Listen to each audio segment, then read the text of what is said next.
Hi everyone, Nigel Saunders here. Welcome back to part 4 of working on my Larch bonsai forest. In parts 1 to 3 of this series, I cleaned up all the needles off of the trees and the forest floor. I scrubbed all the lichen off the trunks. I did some pruning to some of the branches and the apex of some of the trees. And then I started to lay out the stream bed coming through the middle of the forest. So today I'll continue with that work. My dry stream bed will snake through the forest and down to the edge of the pot, and it's made to resemble a stream you would see in spring in the mountains when all the snow is melting and you get these little streams that run down the mountainside. I'll show you some pictures of mountain streams off of the internet and you'll get an idea of what I'm after, that stream kind of snaking its way through a rocky mountainside.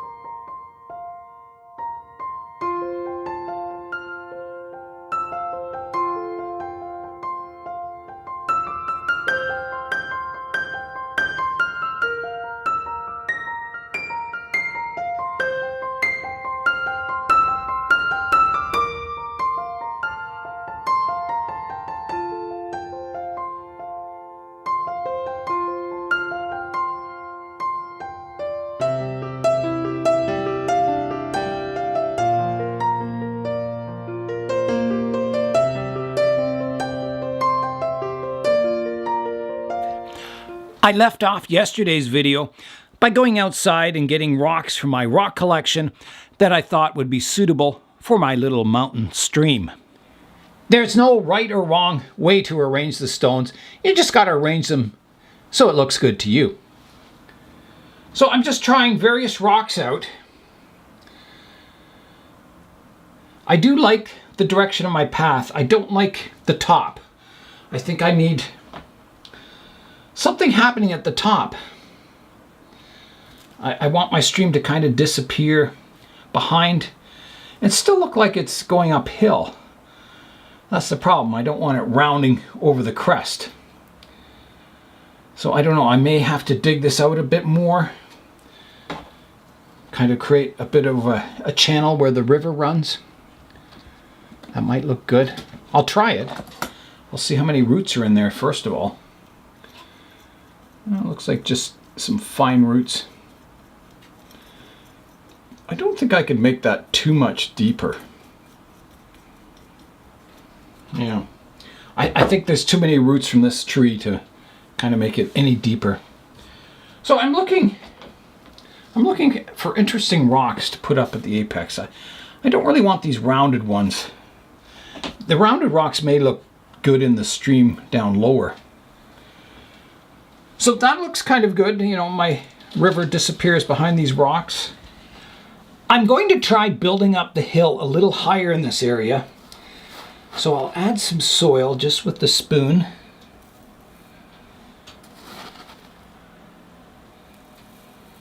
The highest point of the planting was always over here, which makes sense. It's behind the, the main tree of the planting. But I think I can build this up higher here, and it'll make my stream look better. Hopefully. I'll try it out and see what it looks like. Okay, that's about as high as I can get it before it starts running off the back of the planting. I'll give that new soil a water just to kind of help hold it in place. Now I'll try out some interesting rocks up here.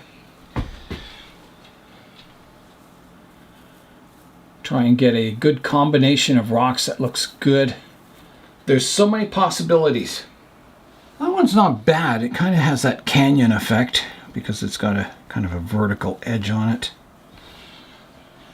I think it's going to take me a while to place and position all the rocks in the planting, so I'm going to work away and we'll come back when I've got something that I think is maybe getting close to the final arrangement.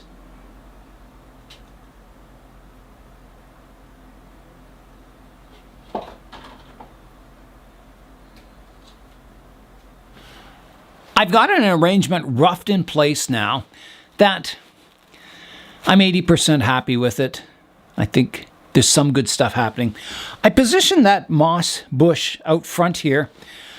It needs a bit of trimming up to look good, but I think other than, you know, removing it, I think that's the only place it can go. Right out front, which I'm not sure I like it that far out front. It's kind of like maybe the first thing you notice. So I don't know, maybe I have to move it to another forest. Maybe my avatar grove or something like that. But anyway, I've got the stream roughed in place.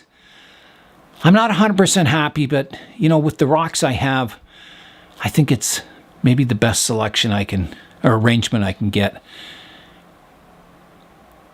So I've kind of positioned some moss around the rocks a bit just to try it, you know, to get a feel for what it'll look like.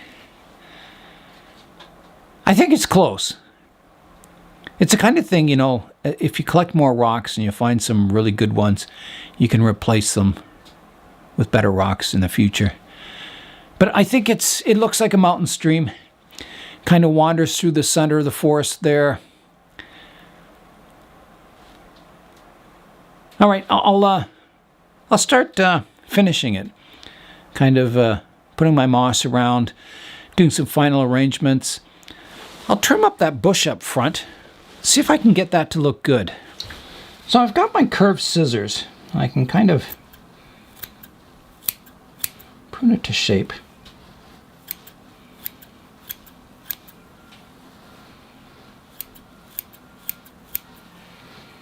And it would have to go somewhere about here, in between this rock and the tree. So I'll stand back and see if I like it. It's the kind of thing, you know, maybe it'll look good, maybe it won't. I don't think it looks good. I think it's too close in texture to the, you know, the moss around the forest. Yeah, I don't like it there. It's too much in the foreground. It should be in the background, if anything. So I think it just can't go there.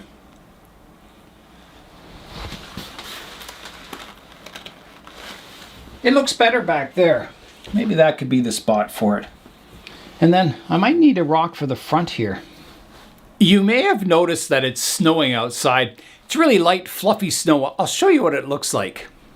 All right, out we go. They were cool.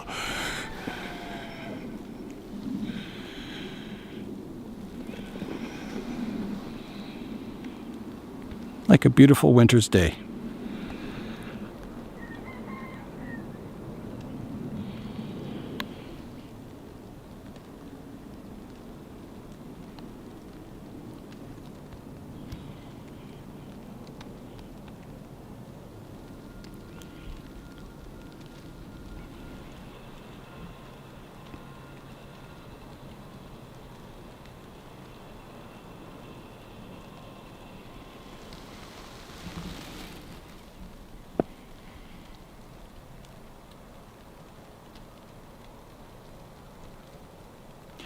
When I cut the top off the main tree yesterday, I had some requests to count the rings. I've had this forest for about 20 years. They were collected by Leszek at a hydro-cut area, and they were just young kind of seedlings.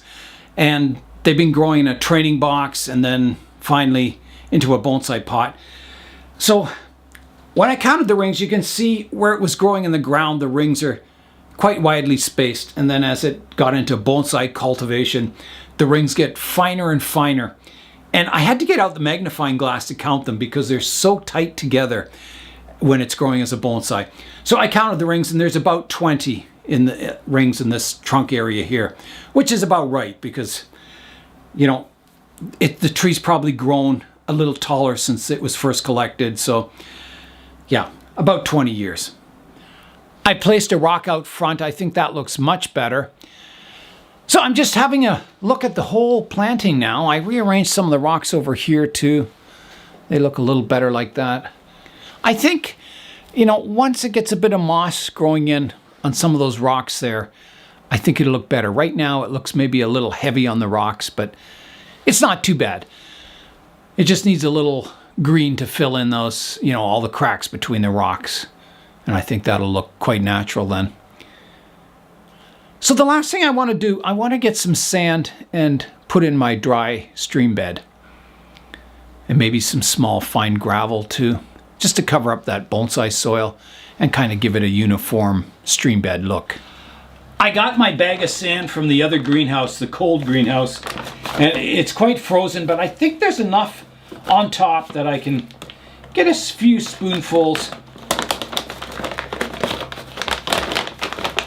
to put on my my Penjing. Yeah, it's quite loose on top here. Interesting. Yeah, so I'll get my spoon, I'll shovel out some spoonfuls and put them in the dry stream bed. All right, here I go with the sand. Maybe I'll use the smaller spoon.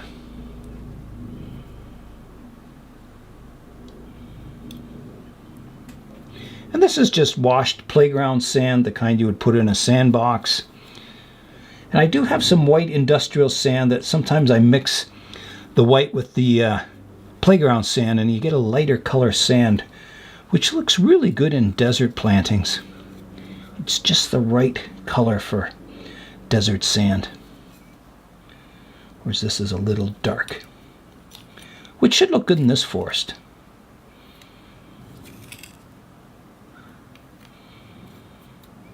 So once I wash this with the watering can, it'll kind of flow naturally together.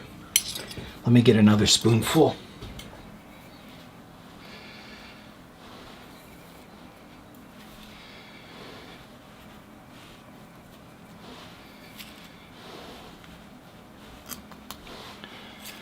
Oh, it's starting to look good.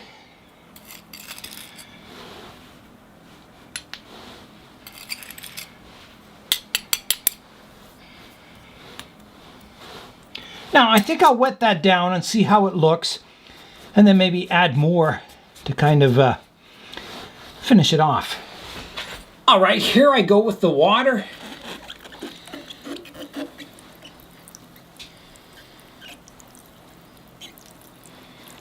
You can see how it's settling in.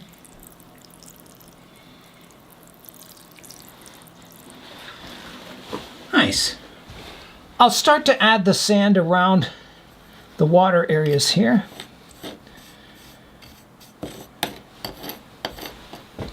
Down here.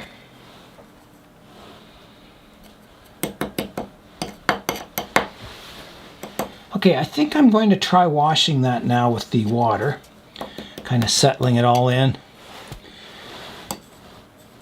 It'll sort of self-level when I apply the water to it.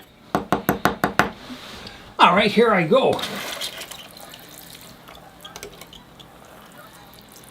You can see how it all levels, self-levels and settles down.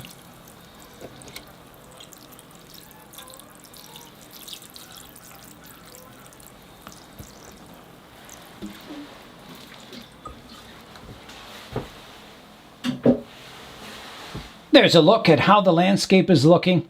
I think it's looking quite nice. I've got to do a bit of touch-ups here. You can see some perlite there, which doesn't look very good. So I'll keep adding a little bit more sand out front here too, and down the end it's kind of low, the level.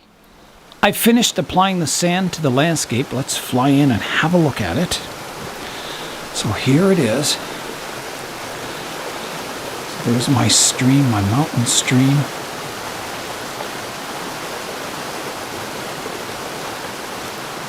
The runoff area, sort of the shoreline, the Rocky Mountains.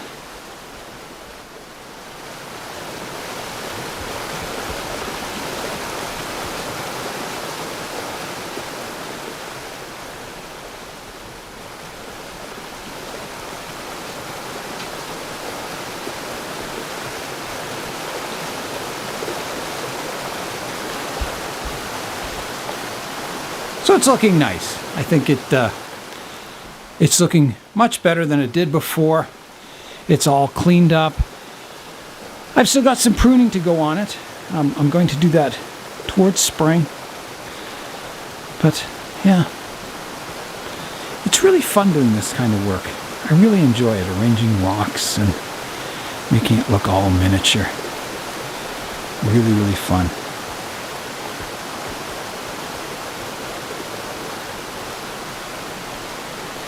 So forests, they take a long time. You know, there's a lot of work, there's a lot of trees in a forest, but the rewards are definitely worth it, I think. To look at the landscape and feel like you're actually there.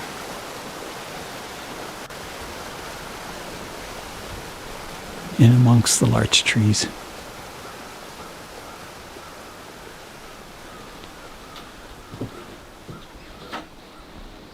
Here's a look at my mountain stream. I think it's a nice feature to have in the forest. It gives it kind of a natural element to the landscape. I can almost imagine walking through the forest and watching the water flow down the waterfalls. It looks like it would be a nice place to visit. I really enjoyed working on the larch forest for the last few videos. It's nice to get your forest all cleaned up and ready for spring. If I was to put this forest in a show, there'd be even more detailed work I would be doing, pruning all the moss, making sure every rock was perfect, and trimming all the trees up nicely. So yeah, there's no end to the amount of work you can do on a bonsai forest. It's never ending. But it's really fun work. I really enjoy forests, and I enjoy looking at them and letting your eyes wander through that landscape. It's fantastic. And that's all for today. I'm Nigel Saunders. Thanks for joining me in the Bonsai Zone.